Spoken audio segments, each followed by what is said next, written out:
Hello दोस्तों, नमस्कार। एक बार फिर हम आपके सामने अपने नए टॉपिक के साथ में उपस्थित हुए हैं। ठीक है, जो आज का हमारा टॉपिक रहेगा, हम आपको पता ही है कि जो हमारा टॉपिक यहाँ पर कंटिन्यू चल रहा है वो है मॉडल एक्सिलरी। ठीक है, मॉडल एक्सिलरी में हमने पीछे काफ़ी क्लासें कर चुके हैं और आज जो हमारी क्लास होगी वो होगी यूज़ ऑफ वुड। उससे पहले आप जल्दी से फटाफट हमारे इस चैनल को आर.के. स्टडी कंपटीशन 1 को सब्सक्राइब करिए और लाइक कीजिए और शेयर भी कीजिए, साथ में अपने मित्रों को बताइए, क्योंकि हमारा ये जो चैनल है ये उन कॉम्पिटिटिव एग्ज़ाम से संबंधित है जो हमारे स्टेट लेवल, एसएससी, जीडी या कोई भी ऐसा एग्ज़ाम हो जो आपके क्या बोलते हैं काम में आए, जो आपको जॉब दिला दे, जो आपको अपनी मनपसंद जॉब पर ला कर रख दे, वो हमारा ये चैनल है। तो जल्द से जल्द इस चैनल को सब्सक्राइब कीजिए और अपने यार दोस्तों को भी बताइए। तो चलिए शुरू करते हैं। आज हम अपने इस चैनल को देखते हैं। आइए देखिए, आज का जो हमारा टॉपिक है वह है यूज ऑफ वुड, वुड का प्रयोग। अब हम वुड का प्रयोग किन किन रूपों में करते हैं, पहले हम एग्जाम्पल से समझते हैं। देखिए, ही सेड, डायरेक्ट में पहले हमने समझ शुरू करेंगे डायरेक्ट से कि डायरेक्ट में किस प्रकार से आता है और इनडायरेक्ट में किस प्रकार से ये चेंज हो जाता है। डायरेक्ट में he said, comma inverted comma, he will go there. अब इसको जब इनडायरेक्ट बनाएंगे तो सेड का सेड ही रहेगा, क्योंकि हमने पढ़ा है रिपोर्टिंग वर्ब जब पास्ट टेंस में हो तो रिपोर्टेड स्पीच को हम उसके अनुसार, भाव के अनुसार चेंज कर देते हैं। डेट लगाएंगे कंजक्शन, ही और बिल का वुड कर देते हैं, ही वुड गो देयर। दूसरा एग्जाम्पल देखते हैं, she said, comma inverted comma, you will love me. अब इसको जब इनडायरेक्ट बनाएंगे तो हो जाएगा सी सेड, यू है यहाँ पर ऑब्जेक्ट नहीं है, थर्ड पर्सन मान लेते हैं, कंजक्शन डेट लगाकर ही और बिल का फिर वुड कर दिया, लव और मी रिपोर्टिंग वर्ब के सब्जेक्ट के अनुसार हम चेंज करते हैं, तो क्या हो जाएगा हर। देखिए इसका नियम है, वुड का प्रयोग बिल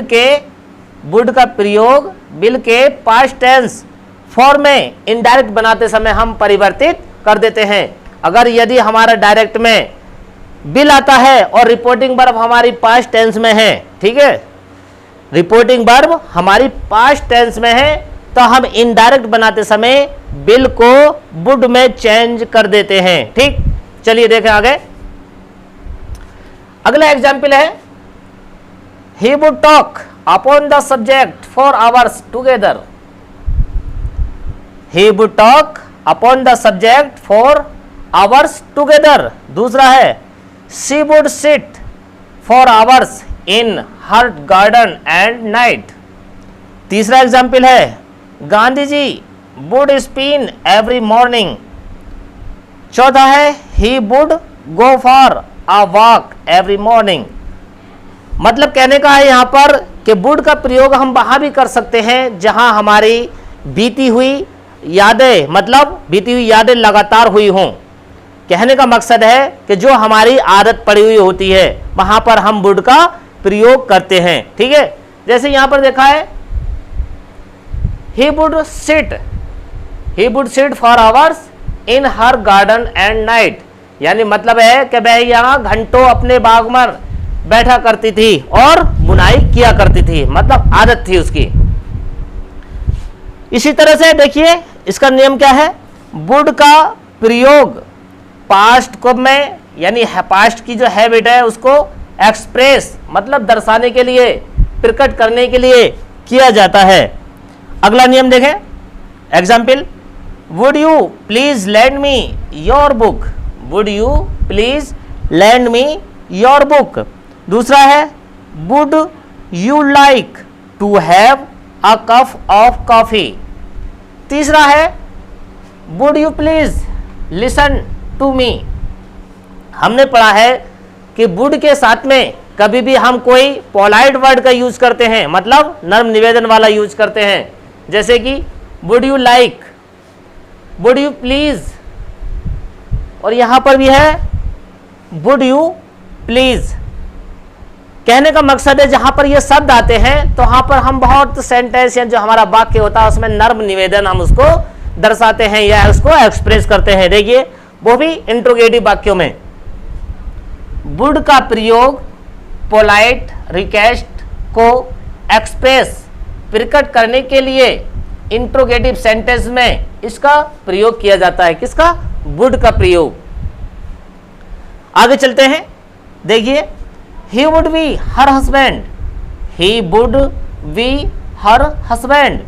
दूसरा है he would be a farmer, मतलब है कहने का वुड का प्रयोग प्रोबेबिलिटी को एक्सप्रेस करने के लिए, मतलब संभावना को प्रकट करने के लिए भी हम वुड का प्रयोग करेंगे। जहां कोई संभावना हमारी प्रकट हो रही है तब वहां पर हम वुड का प्रयोग करेंगे। जैसे कि he would be her husband, वह उसका हस्बैंड मतलब पति होगा। संभावना हो रही है और संभावना के लिए हमें वुड का ही यूज करना है। ठीक है, आगे देखिए would that he were hair.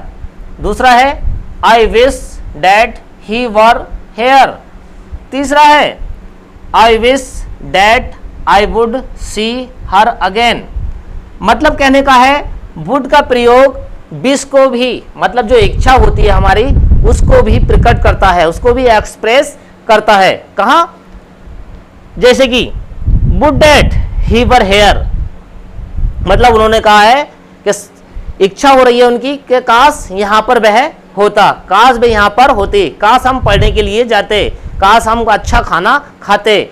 तो ये जहां पर इच्छा प्रकट होती है वहां पर वुड का यूज हम करते हैं।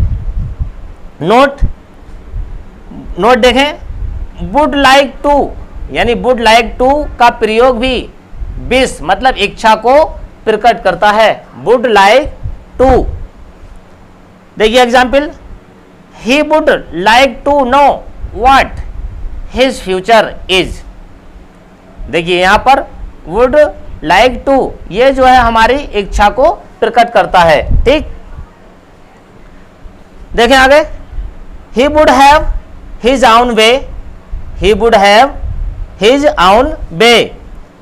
अब हिज को दूसरी तरीके से कहते हैं, इसी सेंटेंस को हम दूसरे तरीके से अगर लिखना चाहें तो वो है he was determined to have his own way, मतलब दोनों का सेम ही है, मगर यहां वुड का प्रयोग दृढ़ता मतलब डिटर्मिनेशन को एक्सप्रेस करता है। जो हमारी दृढ़ता होती है उसको क्या प्रकट करने के लिए, एक्सप्रेस करने के लिए हम वुड का प्रयोग करते हैं। तो चलिए इसका स्क्रीनशॉट लीजिए, आगे बढ़ाते हैं। चलिए अब आगे देखते हैं। आगे हमारा दे रखा है एग्जाम्पल है, she said that she would help me. दूसरा है इसी का I would do as you bid. तीसरा है he would like to see her, मतलब यहां पर है वुड का प्रयोग पास्ट विलिंगनेस को एक्सप्रेस करने के लिए भी किया जाता है, मतलब प्रकट करने के लिए भी, जो इच्छाएं होती हैं हमारी उसको प्रकट करने के लिए भी किया जाता है। He would rather die than tell a lie, he would rather die than tell a लाई।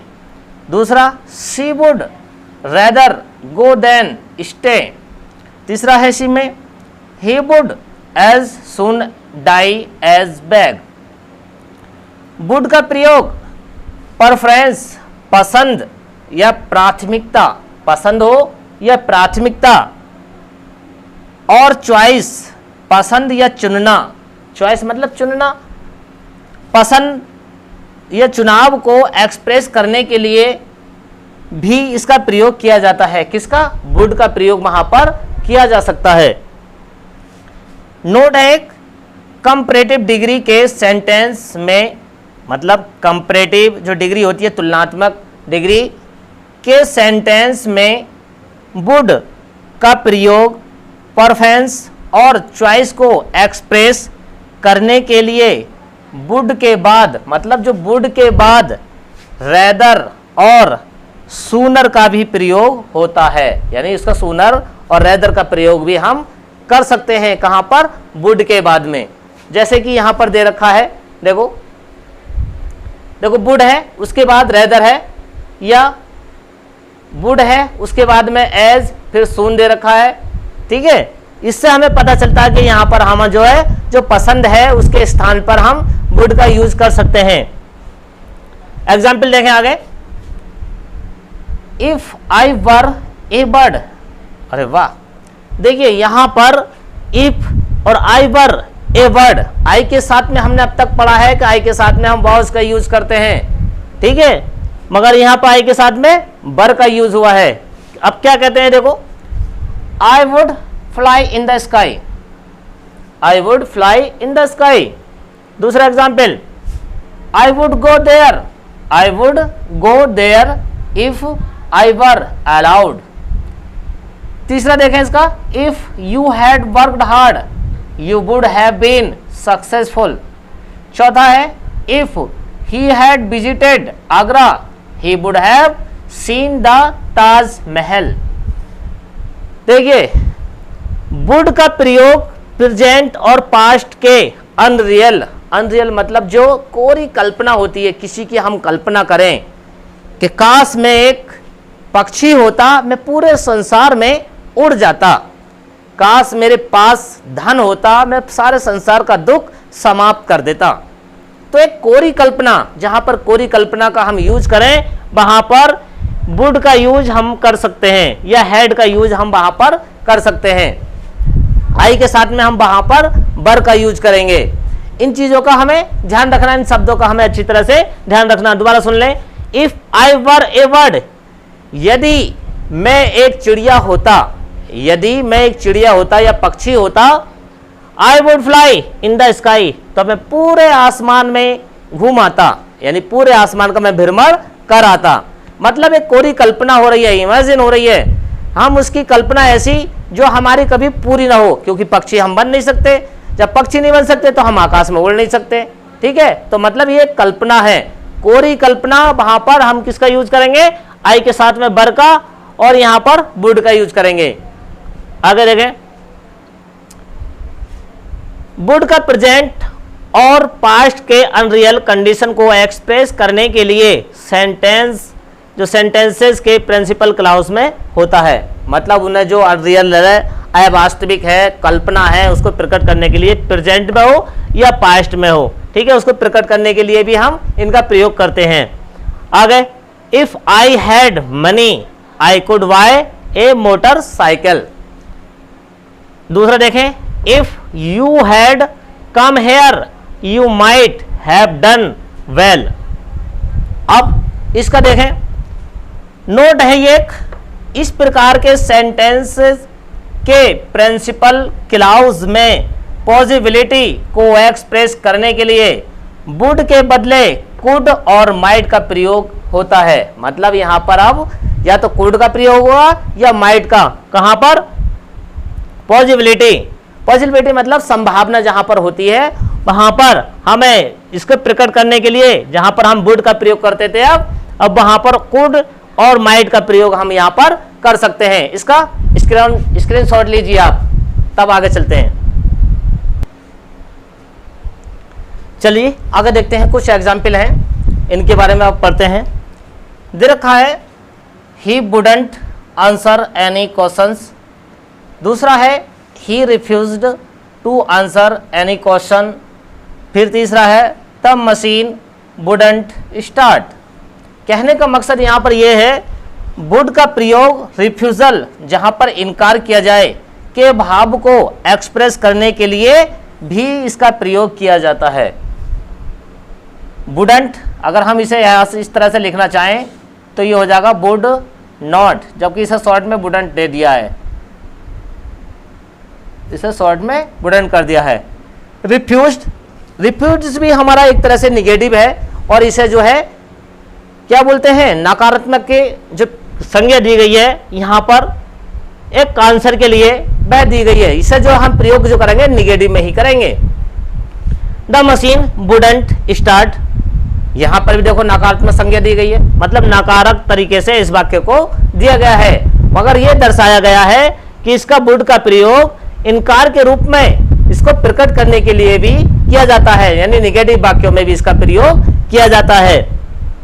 तो आज जो है हमने वुड का प्रयोग पढ़ा है और इस वुड के प्रयोग को आप अच्छी तरह से याद कर लें या उसको अच्छी तरह से समझ लें, बार बार वीडियो को देखें, उससे आपको एकदम माइंड में फिट हो जाएगी। ठीक है, कल जो पढ़ेंगे शैल या शुड का प्रयोग हम कल पढ़ेंगे। ठीक है, उसके बारे में विशेष जानकारी लेंगे, डिटेल में पढ़ेंगे। तो कल तक के लिए दीजिए इजाजत। नमस्कार, धन्यवाद, जय हिंद।